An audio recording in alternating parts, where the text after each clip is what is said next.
Chairperson Tarique Rahman ঢাকার বাইরে শেষ নির্বাচনী জনসভা করলেন উত্তরের জেলা দিনাজপুরে, যেখানে রয়েছে তার নানা নানির কবর। জেলার বিরামপুর সরকারি কলেজ মাঠে জনসভায় তিনি বলেছেন, আলহামদুলিল্লাহ, আমি কিন্তু আজকে খুব ভালো আছি। বহু বছর পর নানা বাড়িতে আসছি।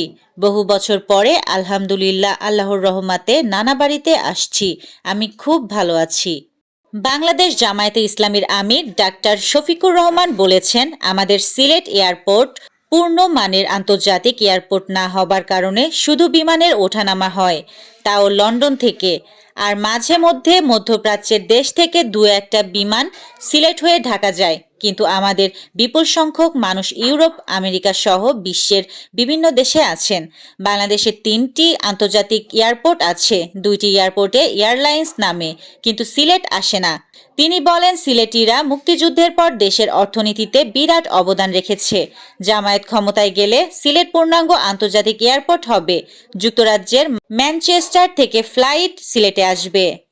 এবার ফরিদপুর জেলার ভাঙ্গা পৌর আওয়ামী লীগের সাধারণ সম্পাদক ও সাবেক পৌর মেয়র AFM রেজা ফয়েজ মিয়া ধানের শীষে ভোট দেওয়ার আহ্বান জানিয়ে তিনি বিএনপিতে যোগদানের ঘোষণা দিয়েছেন। কর্মবিরতি 2 দিন স্থগিত রাখার পর রোববার সকাল 8টা থেকে চট্টগ্রাম বন্দরে অনির্দিষ্টকালের জন্য লাগাতার ধর্মঘটের ডাক দিয়েছে আন্দোলনকারীরা।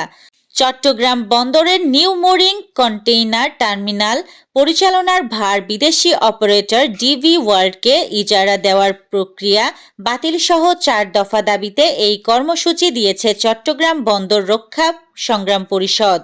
মান্না বেঁচে থাকলে সাকিবের এতটা উপরে ওঠা কষ্টকর ছিল। সম্প্রতি একটি পডকাস্টে এমন মন্তব্য করেছেন ডালিউড অভিনেতা সোহেল রানা। এই গুণী অভিনেতা মনে করেন, চলচ্চিত্র অঙ্গনে তখন মান্নার একক আধিপত্য ছিল।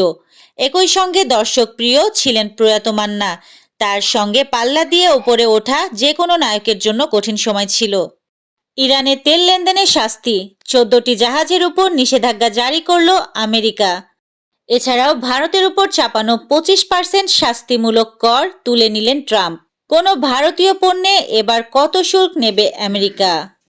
কেবল অপারেটরদের নেটওয়ার্কে টি-20 বিশ্বকাপের খেলা দেখাচ্ছে বেসরকারি টেলিভিশন চ্যানেল টি স্পোর্টস ও নাগরিক টিভি।